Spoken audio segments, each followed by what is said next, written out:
उसमें तो हम लोग दूसरी छोटा सा टॉपिक है, बहुत ज़्यादा बड़ा नहीं है ना, स्क्रॉटम। तो कल मैं बताया बेटा, स्क्रॉटम वर्ड लैटिन वर्ड है जिसका एक मतलब सिंपल सा आता है, क्या क्या बैग के सेंस में आता है, क्या बैग के सेंस में आता है। जैसे क्यूटेनियस बैग है ना, तो क्यूटेनियस मतलब इस क्यूटेनियस वर्ड किसके लिए यूज होता है, स्किन के लिए यूज होता है, या वो प्रॉपर मसल्स का बना तो मस्कुलर बैग कहता है। And they right and left testis contain right and left, ये एक ऐसा मस्कुलर बैग है, जनरली बैग है तो कोई ना कोई चीज़ को कंटेन करता है।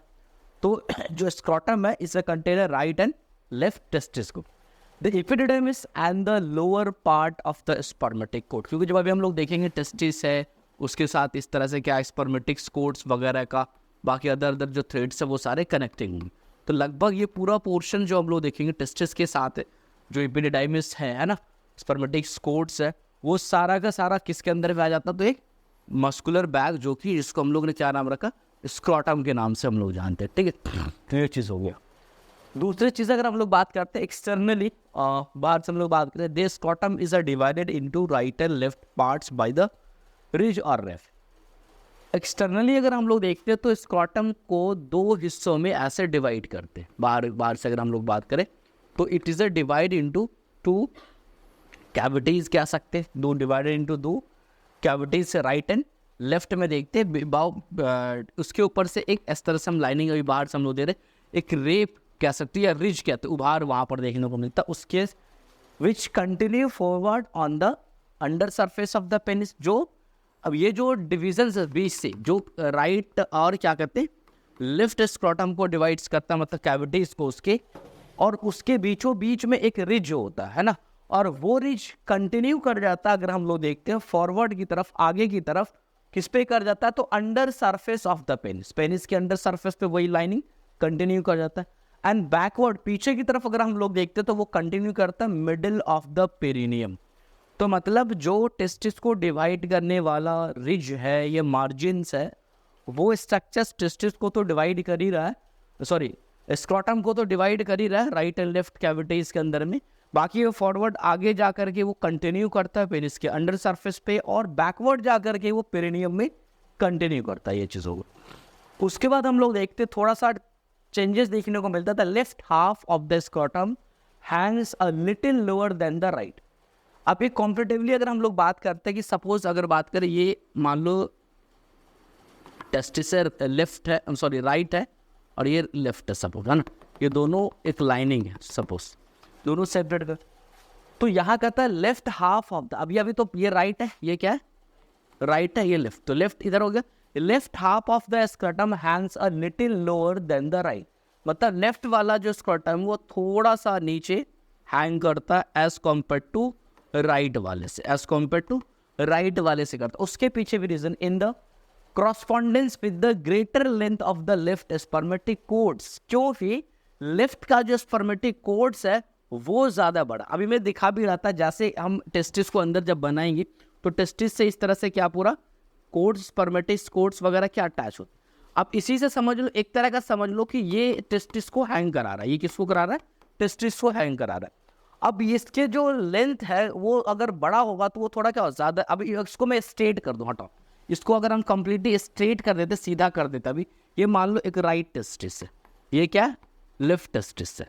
अब इसके अंदर जो जिसके ऊपर ये हैंग करेगा, जिस स्ट्रक्चर्स के ऊपर ये अटैच होगा, मान लो थ्रेड लाइक स्ट्रक्चर, उस दोनों के लेंथ में अगर फर्क हो जाएगा तो जो बड़ा लेंथ होगा वो क्या होगा, ज़्यादा नीचे तक जाएगा। एंड एक पॉइंट से अगर हम स्टार्ट करें, यहाँ पे मान लो कि दोनों का एक पॉइंट से अगर स्टार्ट करें तो ये लेंथ में बड़ा है, तो इसलिए ये कहाँ तक जाएगा, नीचे तक जाएगा। ये कहाँ तक जाएगा, यहाँ तक टेस्टिस से मान लो ये अटैच्ड है, तो ये जो स्पर्मेटिक कोडाई मान लो पूरा यही है, इसकी जो लेंथ है यहाँ से पॉइंट बराबर है, ये मान लो, तो ये लेंथ और ये लेंथ, लेफ्ट वाले का जो ये लेंथ है ये ज़्यादा होता है, इसके वजह से का नीचे तक हैंग करेगा, और जब टेस्टिस का वेट जब स्क्रॉटम पे पड़ेगा तो फाइनली स्क्रॉटम भी क्या करेगा, लेफ्ट साइड ऑफ स्क्रॉटम। तो ये is a normal, some time basically लोग इस चीज़ को लेकर के पैनिक भी हो जाते हैं कभी कभी, है ना। इनिशियली इट वॉज, किसी भी बच्चों में अगर ऐसा दिखा या बच्चे घर के फैमिली मेम्बर देख रहे तो उनको डाउट हो जाता है हाइड्रोसील हर्निएशन, इन सारी चीज़ों का, but this is a normal, है ना। कि अगर स्लाइटली, हाँ स्लाइटली डिक्रीजेज है तो, है ना, इससे अगर ज़्यादा है तो फिर कहीं ना कहीं बहुत मार्केबली डिफ्रेंसिएशन अगर समझ में आ रहा तो फिर वो कहीं ना कहीं एबनॉर्मलिटी देखने को मिलता है। तो इस चीज़ को क्लियर, उसके बाद हम लोग बात है under the influence of the cold and in the young and robust persons, या अगर बेसिकली हम लोग कहते हैं द वेदर कोल्ड वेदर हो, ठंडी का समय हो, या व्यक्ति यंग हो, यंगस्टर्स हो, या रोबस्ट पर्सन किसको बोलते हैं, जो बहुत ज़्यादा हाईली मस्कुलर होता है, जैसे जिमर्स लोग होते हैं, जो जिसका मसल्स बॉडी बहुत ज़्यादा स्ट्रांग हो, हाईली मस्कुलर बॉडी हो। तो कोल्ड में यंग पर्सन्स में कोल्ड इफेक्ट भी वैसे कहते हैं यंग में, और रोबस्ट पर्सन्स के अंदर में द स्क्रॉटम इज शॉर्ट। क्या होता है उसके अंदर में, स्क्रॉटम शॉर्ट दिखता है, छोटा दिखता है, corrugated and closely applied to the testis. दो रीजन होता है, क्योंकि अभी मैं दिखाऊंगा ओल्ड एज रीजन में हम लोग देखते हैं कि एट ओल्ड एज रीजन में जो टेस्टिस होते हैं वो ज्यादा हैंग करते हैं as compare to young age region के अंदर में। ओल्ड एज रीजन में हैंग करने का रीजन ये होता है कि जो डार्टोज मसल्स है टेस्टिस स्क्रॉटम के, क्या कहते हैं, वॉल में मैं पढ़ाऊंगा, वो मसल्स, कोई भी मसल, क्या मसल्स फाइबर्स होते हैं मसल्स के अंदर में, अगर मसल्स फाइबर वीक पड़ जाएगा तो मतलब वो स्ट्रक्चर, जैसे अब ओल्ड एज में कमर दर्द होने लगता है, गर्दन दर्द होने लगता है, मतलब अदर प्रॉब्लम होने लगते हैं, जॉइंट्स पेन होते हैं या अदर मस्कुलर पेन होता है। तो क्योंकि डिजेनरेशन तो एक एज है कि इस एज में हर चीज का डिजेनरेशन चल रहा है, नॉर्मल है ये, तो सेम एज डार्टोज मसल्स भी थोड़ा डिजेनरेट करता है, जिससे से कॉन्ट्रैक्टिली प्रॉपर्टी कम हो जाती है। तो रिलेटिवली यंग एज से ज़्यादा जो है ना स्क्रॉटम हैंग करता हुआ दिखेगा किसी ओल्ड एज में, वो रीज़न भी हो। लेकिन यंग एज है तो अभी क्या है, मसल्स फाइबर इस सब में स्ट्रेंथ है, सब कुछ है, तो हैंगिंग कम करे। कोल्ड के सीजन में वो टेम्परेचर सेंसिटिव होता है, जिसके वजह से वो क्या होता है, स्क्रॉटम जो है वो कंस्ट्रिक्टेड में आ जाता, तो रिलेटिवली साइज जो वो छोटा देखने को मिलता है यहाँ पे, ठीक है। And corrugate and the closely apply to the testis, ठीक है। अब उसके बाद this is the due to the contractions of the subcutaneous muscles of the scrotum called the dartos, है ना।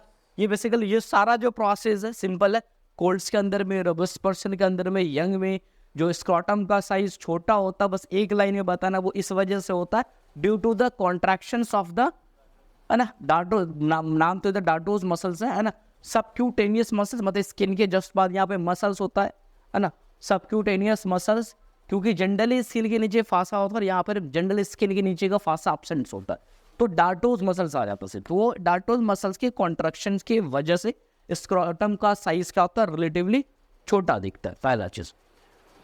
फिर how under the influence of the warm, cold में तो देख लिए, वार्म में इन्फ्लुएंस होता है, and it is old and debilitated person, मतलब डिबिलिटेड पर्सन जो ओल्ड एज में चला गया या कोई इस तरह की एबनॉर्मलिटी इस पर्सन के अंदर, वार्म यानी कि गर्मियों के टाइम पे, या फिर ओल्ड पर्सन है उसके अंदर में, या कोई डिबिलिटेड पर्सन है उसके अंदर में, the scrotum is elongated and facilitated due to the relaxation of the dartos. अभी मैं बता, क्योंकि वो ज़्यादा रिलैक्स्ड हो जाता है इस एज ग्रुप में या इस कंडीशंस में, वार्म में या गर्मियों के टाइम पे अगर देखो तो रिलेटिवली क्या वो इलोंगेटेड होगा, ज़्यादा फ्लैसिड होगा देखने को मिलेगा, ठीक है। तो ये क्वालिटी में पहले ही बता दें कि टेम्परेचर्स के वजह से ये हो रहा, तो कहीं ना कहीं स्पर्मेटोजेनेसिस को प्रोटेक्शन मिल रहा है, स्पर्मेटोजेनेसिस को क्या हो रहा है, प्रोटेक्शन से मिल रहा है कि ओवर हीट नहीं हो पा रहे।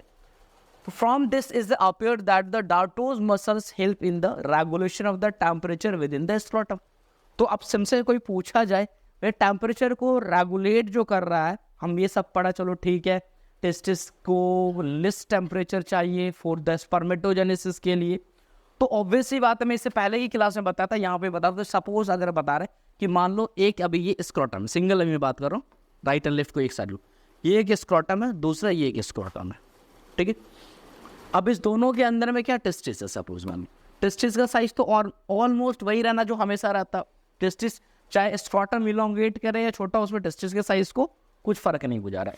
तो टेस्टिस का साइज अब मान लो ये है अभी, तो ये है मान लो कोल्ड एक्सपोज होने के बाद, और ये भी टेस्टिस का साइज अभी भी यही रहे। अब क्या है, वार्म एक्सपोज होने के बाद हमें लेस टेम्परेचर की तरफ आना था, एब्डोमेन से नीचे आने का क्या मतलब है, टेम्परेचर को लेस करना। तो इन कोल्ड वेदर या यंग या रोबस्ट पर्सन्स या फिर वार्म वेदर हो या ओल्ड पर्सन, अब क्या है कि हीट का जो कंडक्शंस है कहीं ना कहीं, एक तो लेयर बाहर स्क्रॉटम का, और ये जो गैप हो जाता है, ये गैप जो है जिसकी वजह से हीट कंडक्शंस में अगर गैप कम है तो हीट फास्ट कंडक्शंस होगा, और ये गैप अगर टेस्टिस से स्क्रॉटम वॉल से अगर क्या है, तुम खुद सोचो ना, हीट के जितना पास जाते हो हीट उतना लगता है, हीट से जितना दूर हुआ, तो गैप बेसिकली क्या मैं बताया था इससे पहले, अब टाइम पे लोग घर बनाते हैं वो हॉलो वॉल बनाते हैं, उसके रूम कोल्ड रहता है, टेक्निकली बहुत ठंडा रूम लगेगा वो टाइम का ना। पहले के घर भी तुम अगर देखे होगी तो बड़े बड़े, आज 10 इंच मैक्सिमम वॉल चलता, पहले 15-20 का वॉल होता था, तो वो रूम ज़्यादा ठंडा होता था, कट करते इन्वायरमेंट्स को। तो सेम एज अब वार्म का टाइम आया तो डार्टल मसल्स रिलैक्स कर गया तो क्या हुआ, जो स्क्रॉटम है वो ज़्यादा हैंग कर गया, तो दोनों के बीच में डिस्टेंस बढ़ गया, तो हीट का कंडक्शन कम होगा, तो स्पर्मेटोजेनेसिस पे कोई इफेक्ट नहीं पड़ेगा। तो मेनली जो टेम्परेचर रेगुलेशन हो रहा है, जो डार्टल मसल्स कर रहा है, इट इज इसका जो मेन इंटेंशन ये होता है कि स्पर्मेटोजेनेसिस को कोई इफेक्ट नहीं हो, स्पर्मेटोजेनेसिस प्रॉपर वे में चले, ठीक ठाक चले, ठीक है। अब आते हैं हम लोग लेयर ऑफ स्क्रॉटम की, हम लोग बात करते हैं क्या करते हैं, लेयर ऑफ स्क्रॉटम। स्क्रॉटम में कितने लेयर, सबसे पहले स्किन है, और जो स्किन है सबसे आउटर मोस्ट आउटर सीनर चल रहा है क्या है, स्किन है, और यही स्किन कंटिन्यू कर जाता है किसमें, एब्डोमिनल स्किन में, सिंपल वही स्किन है जो कि एब्डोमिनल स्किन में क्या करता है, कंटिन्यू कर जाता है। स्किन के जस्ट बाद मिलेगा डार्टोस, जनरली स्किन के बाद फासा मिलता है, लेकिन यहाँ पर फासा स्किन के बाद नहीं है अभी, तो जनरली जस्ट क्या मिलेगा, जस्ट तुम अगर देखोगे भी यहाँ पे, उससे पहले जो लेयर ये दिख रहा है, ये बार जो दिख रहा है, दिस इज अ स्किन, और स्किन के बाद जो तुमको ये दिख रहा है, ये ब्राउनिश लेयर है, ये कौन सा लेयर है, this is a dartos muscles, है ना। अब muscles which is a replace the superficial fossa, ये लिखा ही दिया कि सुपरफिशियल फासा को रिप्लेस कर देता है, यहाँ पर सुपरफिशियल फासा नहीं होता है। And dartos muscles is a prolonged into a median vertical septum between the two half of the scrotum, simple है।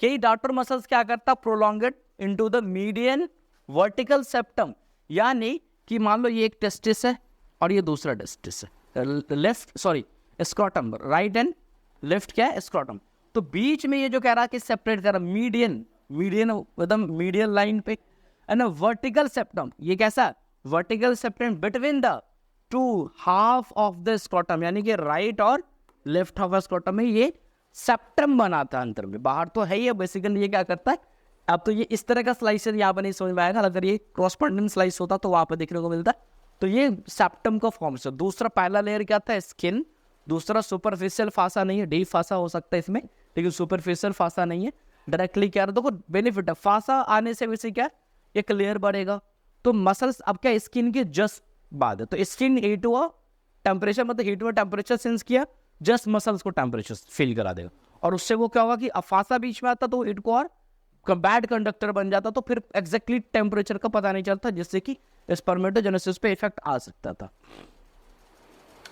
तीसरा लेयर में आता था एक्सटर्नल स्पर्मेटिक फासा, अब देखो इन सुपरफिशियल नहीं है, external spermatic fossa from the external oblique muscle, इसके साथ साथ हम लोग एक और मसल, तो पहला जो देख एक्सटर्नल स्पर्मेटिक फासा किसके बाद दिख रहा, तो ये डार्टोस मसल से, आफ्टर दिस डार्टोर मसल। तीसरा लेयर देख रहे एक्सटर्नल, फोर्थ लेयर आता है क्रीमेस्ट्रिक, ग्रीक वर्ड होता है हैंग्स, क्रीमेस्ट्रिक का वर्ड का मतलब होता है हैंग करना, muscles and fossa from the internal oblique muscle, अगर क्रीमेस्ट्रिक मसल्स एंड फासा ये उसके बाद का जो लेयर है, दिस इज इंटरनल सॉरी हाँ क्रिस्मेस्ट्रिक मसल्स एंड फासा जो फोर्थ लेयर पे देखने को मिलेगा, एंड फिफ्थ लेयर पे internal spermatic cord fascia from the fascia transversalis, है ना।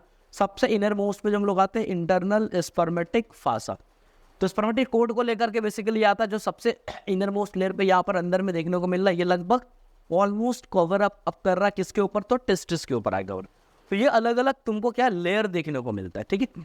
तो लेयर ये चीज़ हो गया, तो ये तुम्हारा ऑलमोस्ट जो स्क्रॉटम है वो कंप्लीट, स्क्रॉटम कोई बहुत बड़ी टॉपिक है ना। अब हम लोग यहाँ पर देखते हैं क्या, टेस्टिस, है ना। तो नेक्स्ट चीज़ में हम लोग देखेंगे क्या, टेस्टिस है, तो testis is the male gonads, already पहले मैं बात किया हूँ, प्राइमरी सेकेंडरी पानी है किसी की बोतल में, इसमें है पानी, ज़्यादा ठंडा नहीं है ना।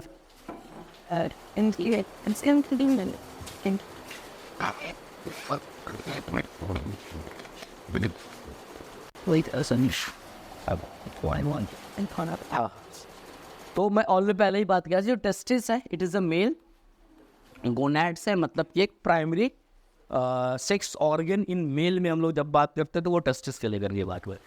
It is a homologous with the ovary of the female, है ना। होमोलोगस मतलब क्या, they are functionally same but structurally not same. Functionally same का क्या मतलब है, यहाँ पे भी गैमेट्स को बनाता है कौन, टेस्टिस बनाता है, वहाँ ओवरी में जो गैमेट्स बनता है, फीमेल में जो गैमेट्स बनता है वो भी ओवरी में ही बनता है। तो फंक्शनली सेम कह सकते हैं यहाँ पर, है ना, but they are not structurally same कह सकते हैं, ठीक है। It is suspended in the scrotum, जो ऑलरेडी में बात किया किसके अंदर भी होता है, suspended in scrotum by spermatic cord. Spermatic cord के साथ वो अटैच होता है, और स्पर्मेटिक कॉर्ड के साथ अटैच होकर के वो किसके अंदर में, स्क्रॉटम के अंदर में सस्पेंड कर रहा होता है, ठीक, जस्ट लाइक दिस, है ना।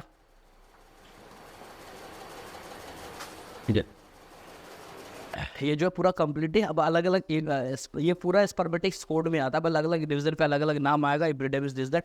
तो ये कंप्लीटली इस तरह से होल्ड होकर के हैंग कर रहा होता है, कहाँ पे, तो स्क्रॉटम के अंदर में हैंग कर रहा होता है, ठीक है। अब इसका जो है वो अगर हैंग कर रहा है तो it is not a directly transverse, is a basically हम लोग कहते हैं ऑब्लिक होता है, इट इज लाइज ऑब्लिक। मतलब ये मान लो टेस्टिस है, तो ये कंप्लीटली क्या वर्टिकल लग रहा है, लेकिन इसी टेस्टिस को हम ऐसे अगर डायग्राम बनाए तो ये कैसा लगेगा, दिस इज स्लाइटली ऑब्लिक। ये क्या हो, यहाँ अगर लाइन लो तो ये लाइन होगा, ये लाइन हो क्या होगा, ये लाइन होगा। तो एक्चुअली जो टेस्टिस हैंग कर रहा होता है वो कंप्लीटली वर्टिकल नहीं होता, कैसा होता है, ऑब्लिक होता है। So that its upper pole is little forwarded. अब इस तरह से क्या ऑब्लिक आगे, अब यहाँ पे हम लोग देखेंगे, यहाँ पे तो 2D डायमेंशंस है, समझ में, इस तरह से आगे की तरफ थोड़ा सा टिल्ट होता है। तो जो अभी पोल्स में पढ़ाऊंगा, upper pole and lower pole and surface and borders, तो वहाँ पे हम लोग देखें तो यहाँ पे भी सिर्फ कर रहा है जो अपर पोल, ऊपर वाला पोल है टिल्टेड फॉरवर्ड और मीडियली। तो कंप्लीटली अगर हम लोग बात करें जो टेस्टिस है, अपर पोल जो वो सीधा स्ट्रेट नहीं ऐसे है, तो अपर पोल पहला चीज़ क्या है, फॉरवर्ड है, दूसरा चीज़ क्या, ये थोड़ा सा मीडियली शिफ्टेड है, किधर है, थोड़ा सा मीडियली शिफ्टेड देखने को मिलता है। And upper pole is a little forward and medially. The left testis is a slightly lower देखने को मिलता है। अभी मैं बताया भी था लेफ्ट टेस्टिस क्यों लोअर मिलता है, कोई तुमसे पूछे लेफ्ट किसका साइज, स्पर्मेटिक कोट्स जो है उसके लेंथ बड़े हैं, छोटा होगा तो कैसे, लेंथ बड़ा होगा तब तो नीचे तक हैंग करेगा। तो लेफ्ट टेस्टिस स्लाइटली लोअर होता है ड्यू टू द, इसके जो है वो जो स्पर्मेटिक कोट्स है वो क्या लेंथ में वो ज्यादा है, ठीक है। उसके बाद the shape and size and the rights, basically हम लोग बाकी चीज़ हम लोग शेप एंड साइज जो है, देन द राइट्स के कॉम्प्लीटली थोड़ा बहुत शेप एंड साइज में भी फर्क होता है, बट वो मिनिमल फर्क होता है, बहुत ज़्यादा फर्क नहीं देखने को मिलता। नेक्स्ट हम लोग testis is oval in shape, more और लेस हम लोग बात करते हैं कैसा शेप का होता है, टेस्टिस ओवल इन शेप देखने को मिलता है, ठीक है।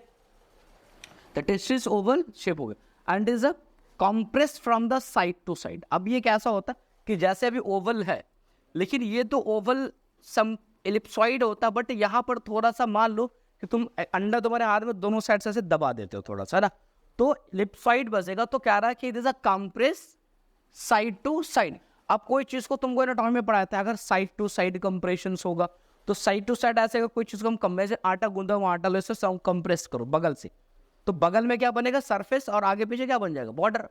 तो याद रखने के लिए मतलब टेक्निकली सोचो, याद रख। अब तुमको बता दिया कि अगर ऐसे कंप्रेस करेंगे तो बगल में क्या बनेगा, बॉर्डर। तो अब टेस्टिस इस तरह से है तो बॉर्डर बगल में सरफेस बनेगा, आमने सामने बॉर्डर बनेगा।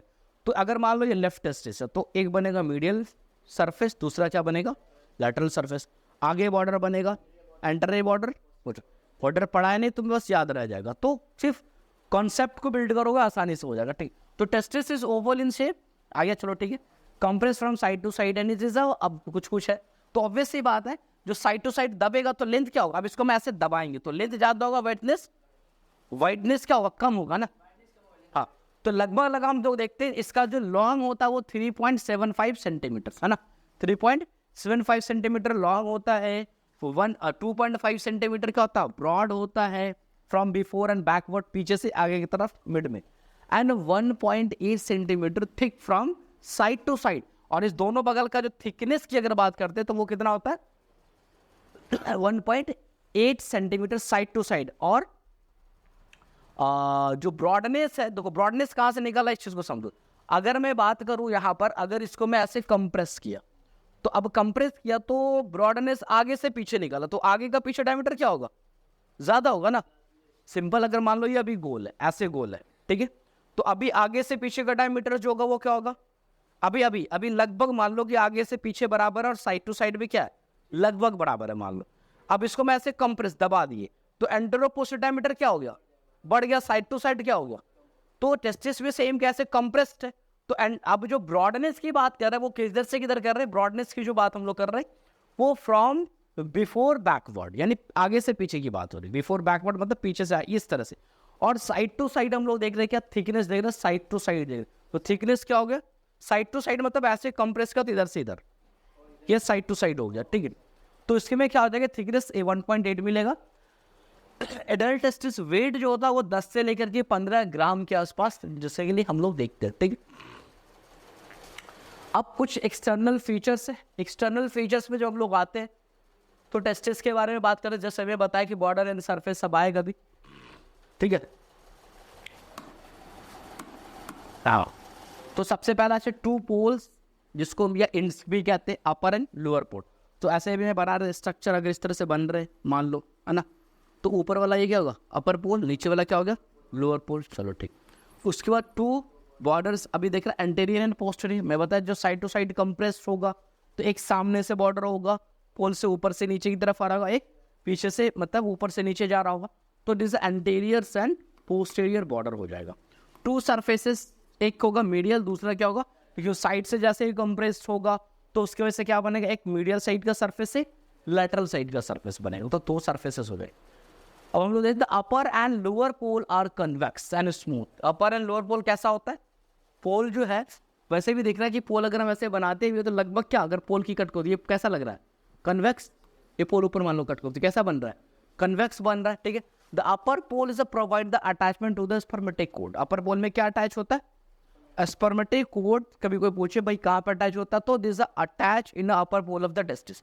And the anterior border is a convex. सामने का जो बॉर्डर पे हम लोग बात करें तो बॉर्डर कैसा है, anterior border is a convex and smooth है and fully covered by a tunica vaginalis. ये लेयर है, अगर मैं बात को टेस्टिस में पढ़ाऊंगा जब स्ट्रक्चर इंटर से वहाँ पे लेयरिंग बात करूँगा, लेयर ऑफ टेस्टिस में, तो एक लेयर अभी मान लो टेस्टिस के अंदर में एक ट्यूनिका वेजाइनलिस लेयर है जो उसके ऊपर अभी लेयर है जो उसके ऊपर कवर करता है, ठीक है। The posterior border is a straight. Posterior border कैसा है, स्ट्रेट है and it is only partially covered by the tunica vaginalis, यानी posterior border completely tunica vaginalis से कवर्ड नहीं है, partially it is a covered by, और वो convex नहीं है, वो कंप्लीटली क्या स्ट्रेट। इसका मतलब जो पोस्टीरियर एस्पेक्ट होगा टेस्टिस का, एंटीरियर एस्पेक्ट इस तरह से कॉन्वेक्सिटी होगा एंटीरियर बॉर्डर, और पोस्टीरियर बॉर्डर जो होगा वो स्ट्रेट होगा। क्या होगा, लगभग लगभग, नॉट अ कंप्लीट, लगभग लगभग क्या होगा, स्ट्रेट देखने को मिलेगा, ठीक है। उसके बाद हम लोग आते हैं epididymis is lies along the lateral part of the posterior border. लगभग एपिडिडाइमिस की अगर हम लोग बात करते हैं तो जैसे एपिडिडाइमिस स्ट्रक्चर जाता है तो कहता है कि द पोस्टीरियर बॉर्डर जो है उसके लैटरल एस्पेक्ट, मान लो अगर मैं ऐसे आई बना रहे तो मान लो ये आगे का बॉर्डर है तो ये क्या होगा, एंटीरियर बॉर्डर, और ये क्या पीछे का बॉर्डर लगभग स्ट्रेट हम बना रहे, क्या बना रहे, लगभग स्ट्रेट, आगे कन्वेक्स, पीछे का बॉर्डर पर स्ट्रेट होता है। तो कहता है epididymis is lies along the lateral part of the posterior border. अब ये भी तुम्हें दिख रहा इधर इधर, लेकिन 3D सोचो तो ये एंटीरियर है, ये क्या पोस्टीरियर है।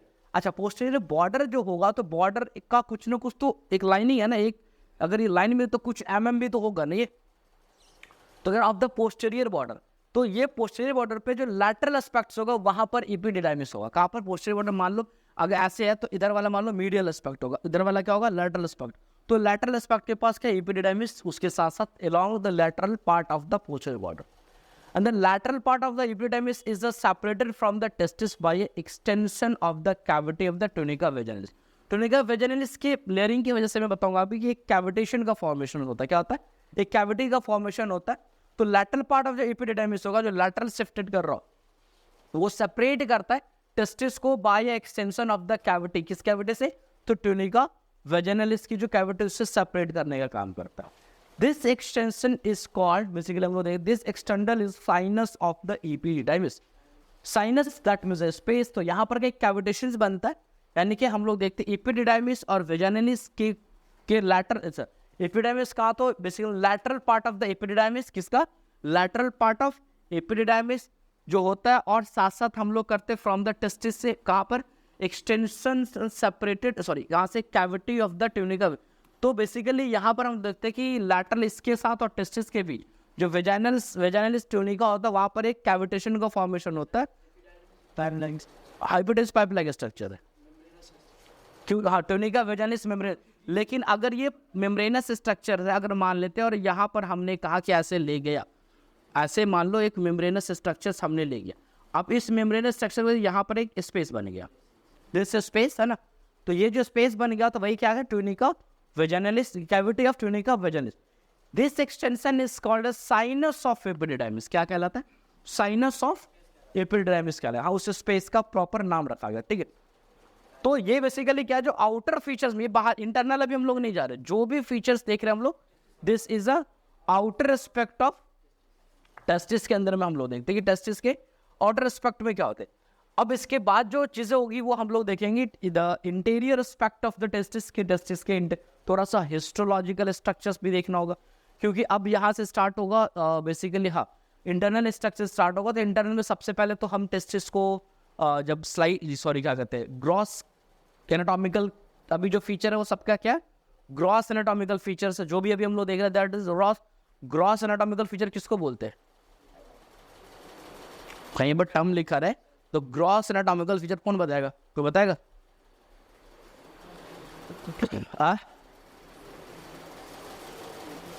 ग्रॉस एनाटॉमी किसको बोलते हैं?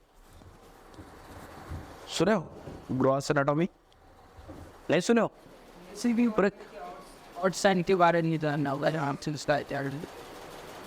और कोई बोलो।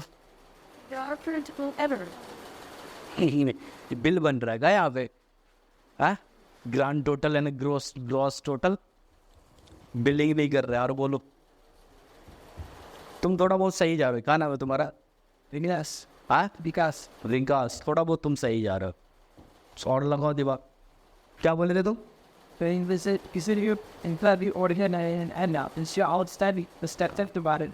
थोड़ा बहुत सही बोल रहे, बट परफेक्ट नहीं चल रहा। बेटर है, चलो बाकी से तो बेटर है, बहुत बेटर। और बोलो कुछ। ग्रॉस रीजन का नाम सुनो? ऑप्टोमेट्रिस्ट किधर है जी? कौन बोलेगी? ऑप्टोमेट्रिस्ट सब किधर है? जात तो उठाओ, गर्दन दिख नहीं रहा है किसी का। अच्छा, अकेले आए? Gross reason